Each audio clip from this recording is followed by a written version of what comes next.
Patuloy na sinusulong ng Police Regional Office 6, Officers Ladies Club, ang diwa ng malasakit at bayanihan sa pamamagitan ng isang gift-giving activity para sa mga miyembro ng ating community sa Boracay Island, Malay, Aklan, dito lamang 30 ng Hulyo, taong kasalukuyan.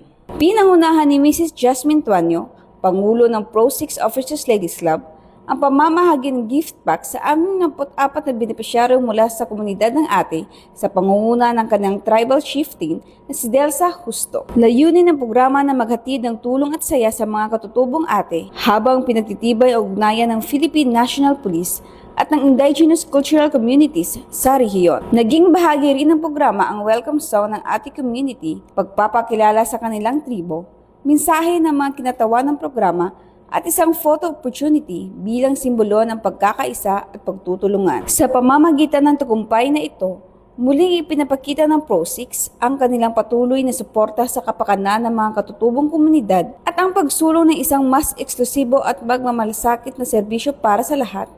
Bilang bahagi ng hadikain itong isulong ang responsive, trusted, and transformative policing tungo sa mas ligtas at mas mapayapang Western Visayas, kasabay ng pagsulong sa isang bisyon ng PNP na sa bagong PNP para sa bagong Pilipinas, serbisyong mabilis, tapat at nararamdaman. Mula rito sa ating village, Boracay Island, Aklan, ang maging enforcement, patroluma ni Net sa buong dagatang batas na kataguyod ng balitang pulis.